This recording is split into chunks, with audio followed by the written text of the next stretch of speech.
Mzakwe. Naam. Unajua Arusha kama ulivyosema ni mkoa ambao umetoa ni jiji vijiji sijui nini wametoka huko viongozi wetu, ni mkoa mzuri zaidi. Lakini Arusha unajua kuna matukio mengi sana wakati. Unajua hilo? Kiukweli Arusha sijawahi kubahatika kuifika, japo nina mialiko inafika kama nimefikia kama 63 kwenda pale jijini Arusha, kwa sababu naye mdogo wangu wa mama mmoja anaishi kule. Sasa katika mialiko naogopa sana mikoa yenye baridi. Lakini matukio ya Arusha kiukweli yamekuwa yakisikitisha. Hebu tudadavuie Arusha halafu tuipembue. Okay. Sasa bwana, Arusha kule kuna dada mmoja. Naelewa Kuna dada mmoja yeye amechukua maamuzi magumu. Au ukapata mwingine. Hata kama haijarishi. Kwani mtu kumpata mwingine ndo mtoe mtu uhai? Inawezekana. Hapana, hatuwezi kuhararisha. Kama mwanaume amepata mwanamke mwingine, sawa? Na wewe mwanamke labda bahati mbaya umesikia, maana ni bahati mbaya ukisikia kwamba mume wako ana mtu mwingine.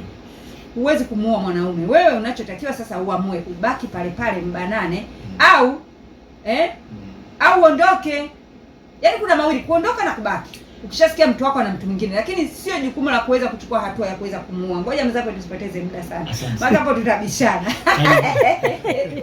Sasa bwana, Arusha tunaambiwa hivi kwamba jeshi la polisi mkoani Arusha linamshikilia mtu mmoja, ni mfanya biashara huyu mkazi wa kata ya Moivo wilayani Arusha kwa tuhuma za mauaji ya mume wake Dominic Pius miaka 48, ni dereva na mkazi wa Moivo.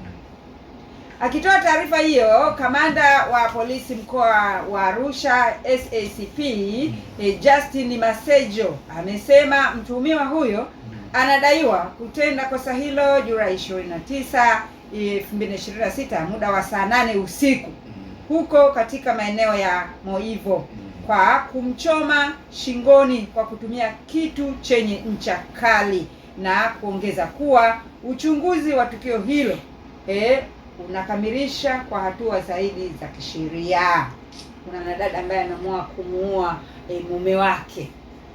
Hebu tujiulize, mtu umekaa naye, mmejifunika shuka moja siku zote, ni ibilisi gani, ni kosa gani litakalopelekea utoke hapo ukamuue mume wako, hata kama amekufanyia jambo gani?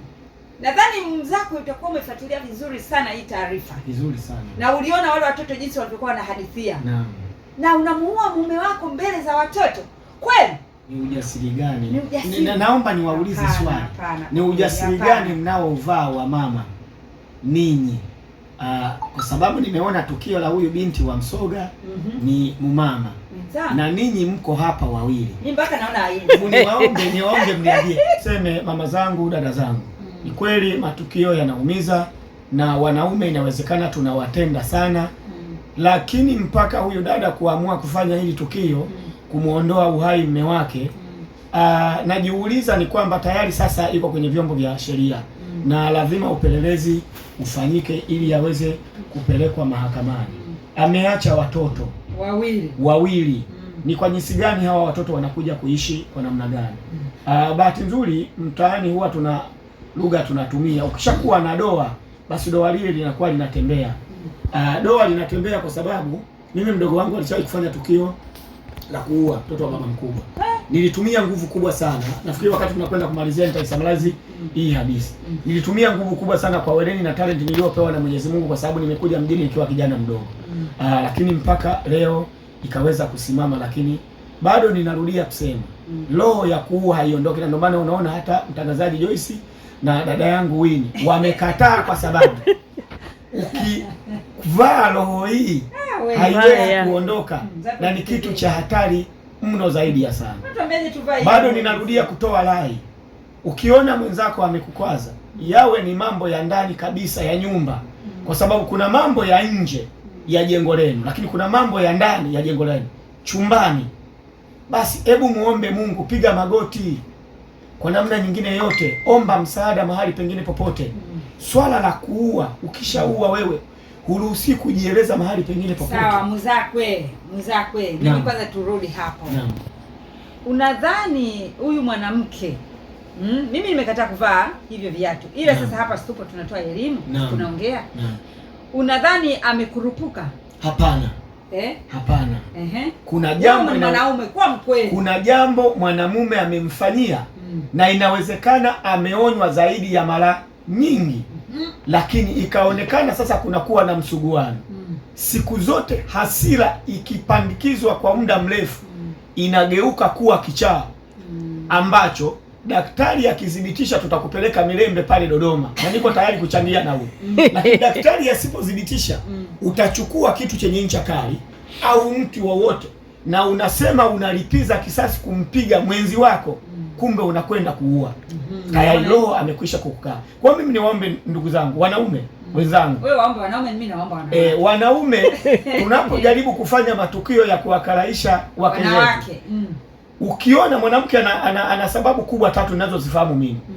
Cha kwanza, mwanamke yupo wa kwanza, yeye ataongea tu. Hulali. Huyo ataongea, akimaliza hasira zake anaendelea kufanya shughuli zake. Hata iwe saa 9 usiku atafanya usafi ndani ya nyumba. Ndio. Kuna mwingine anaimba yeye. Kuna mwingine kazi yake ni kulia tu. Unanielewa Analia tu. Sio mbembeleze. Unambembelezaje na mtu anampiga tukio? Yaani kuna vitu vya hasira wingi. Umeelewa Wa mwisho yeye anakaa kimya. Kama bubu. Anateka chakula asemi. Kabisa. Huyo ni mbaya. Na ukiona huyo ni hatari. Ukiona ameanza kukufanyia matukio ambayo kabla ya tukio la kumpiga wewe ulikuwa hufanyiwi hivyo. Ndugu yangu, kaombe usaidizi. Kalale kwa mwenyekiti wa serikali ya mtaa au kwa kijiji. Kwa sababu kitakachokuja kutokea ni jambo ambalo ni la hatari kwenye jamii. Kwa mimi naombe wanaume wenzangu, kiukweli matukio tunafanya, lakini shida inakuja kwenye kusamehe. Ukisoma kitabu cha Wakorinto nafikiri sura ya 3 au sura ya 5, kinasema hivi, enyi waume wapendeni wake zenu kama Kristo alivyolipenda kanisa. Lakini enyi wake watiini waume zenu. Sasa shida inaanzia hapa. Mwanamke anataka apendwe na mumewe. Ndio. Kwa nini usimtii mume? Maandiko yamesema enyi wake watiini waume zenu. Enyi watoto watiini baba zenu. Na ninyi wazazi msiwachokoze watoto wenu. Narudi kule Msoga. Kama mzazi alimchokoza mtoto ni tatizo. Kwa sababu haya ni maandiko ya Mtume Paulo, ametuelekeza tuje. Kwanza alishatuambia kabisa, enyi wanaume ishini nao hawa kwa akili. Tuna hasira. Sasa unapotumia nguvu kubwa kinachokuja kutokea madhara yake ni kuanza kuua. Kwa hiyo hapo wakati mwingine wanaume wanaweza kawa wanasababisha vitendo vya ukatili. Naamini narudia kusema tena mtangazaji. Na naomba wasikilizaji na jamii yote inielewe. Hakuna mtu anayekurupuka kufanya tukio. Kwa hiyo hapo inawezekana labda mwanaume alishafanya vitendo fulani vivi akumuudhi yule mwanamke. Kwa hiyo mwisho wa siku mwanamke kaamua kufanya hivyo sasa kwa kulipa kisasi. Ila ameamua kulipa kisasi. Sasa kisasi kilichotokea, sheria ya nchi haimtumi mtu kuua. Ndio. Na ndio maana hata amri 10 za Mungu kuna mahali imeelekeza usiue. Hata sheria ya nchi inasema usiue.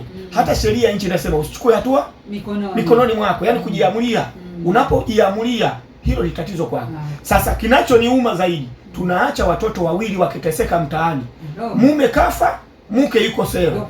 Nani? Ndio kugawana majengo. Kabisa. Hiyo si ndio anasemaga tunagawana majengo. Tutagawana majengo ya serikali. Mmoja atakuwa mwingine jela. Ndio hayo. Wanasema hivyo Arusha, ambapo mwanadada ameweza kumua mume wake na watoto wawili wamebaki. Sasa ndio maana nasema ukiangalia, kwa sababu mimi nimesema nitawasemea wanawake, sawa? Na wewe si ndio? Sisi tutasemea wanawake Mzakwe. Ila kuvaa viatu vya yule dada hapana. Vya mauaji. Hatuwezi kuwa wauaji kwa tena, hiyo roho ishindwe. Iko hivi. Unajua kama ulivyosema, wanawake sisi ni wavumilivu sana. Sawa? Ni wavumilivu kama ulivyosikia, hakuna kama mama. Wanawake sisi ndio mama. Sisi ndio wazazi wa kila mtu katika ulimwengu huu, ni mwanamke. Sawa?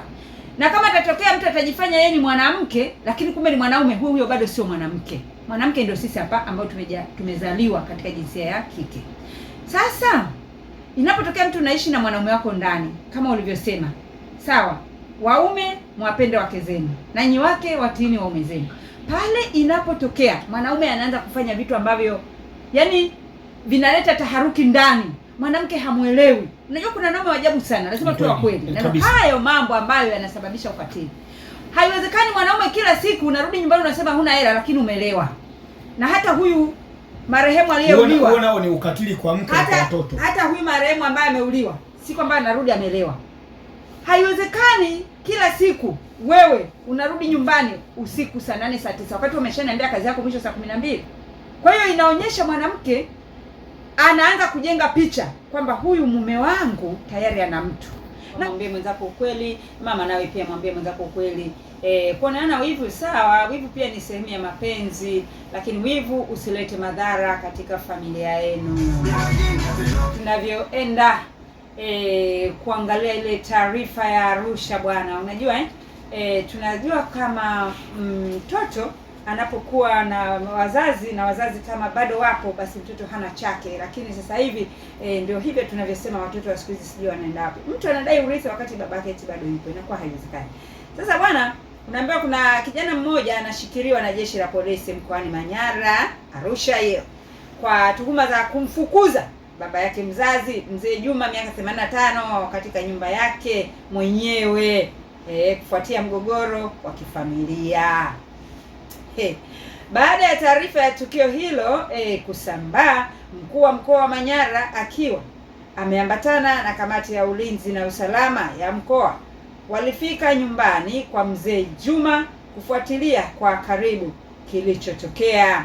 Viongozi hao walizungumza na mzee huyo kwanza pamoja na mwanae ili kusikiliza pande zote za mgogoro huu. Baada ya mazungumzo hayo na tathmini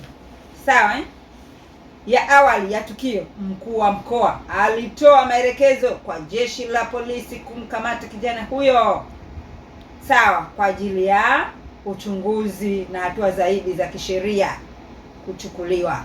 Umeona Kwa hiyo hapo unaona kabisa ni namna gani vijana mnafeli. Nyumba sio yako. Nyumba hujaijenga wewe. Aisee, nyumba kajenga baba. Lakini tayari mtu anaamua aweze kujimirikisha. Inakuwa haiwezekani. Ngoja niende dabo. Moses, simu zako umesikia hiyo ya Arusha, hiyo ya nyumba. Kwa sababu nataka nirudi niweze kusoma message hapa. Lakini pia bwana, ukatili bado unaendelea. Sawa? Unaambia kwamba kuna mfugaji wa Kimasai, Shangai Palikima miaka 38 ameuawa na watu wanaosadikiwa kutoka kijiji kinachopakana na kijiji cha Mogero wilayani Mbarali alipokuwa akitokea mnadani akiwa na ndama wa ng'ombe. Kwa mujibu wa taarifa za awali, washambuliaji walimvamia mfugaji huyo njiani, wakamuua na kisha kuondoka na ndama aliyekuwa ameambatana naye. Sasa sijui lengo lao ndama, jamani. Kwa hiyo mtu anamtoa mtu hai kwa sababu ya ndama. Haya. Mganga mfawidhi wa kituo cha afya Rujewa Mangwisi George amesema mwili wa marehemu ulikutwa ukiwa na majeraha mengi sehemu mbalimbali za mwili, hali inayoashiria kuwa alishambuliwa kwa ukatili kabla ya kuuawa. Hatari kabisa. Umeona Basi sasa hapo cha kufanya, msikilizaji, mambo ndo hayo. Lakini pia kuna lile tukio la yule dada ambaye amechomwa pasi, jamani. Kwa kweli kuna mambo ya ajabu sana ambayo mwanadada pia amechomwa na pasi na mwajiri wake, Kila mtu niseme atumie busara yake kujizuia asifanye matendo ya ukatili. Moses, simu zako kabla hujachangia haya ambayo nimeyaleta kutokana na muda, ngoja kwanza nipite na message za wasikilizaji, Haya, huyo anasema mwanamke usiue. Wewe una kwenu, huyo sio ndugu yako. Amekushinda, ondoka. Mimi mume alikuwa ananiletea wanawake mpaka ndani. Nimeshindwa. Bora bwana, umeshindwa, umeamua ufanyeje? Ondoke. kwa sababu kuliko kuua. Umeona eh? Yeye huyo anasema meseji yake imekatika. Msikilizaji, ukiandika meseji isiwe ndefu sana kiasi ambacho tunashindwa sasa namna ya kuzisoma.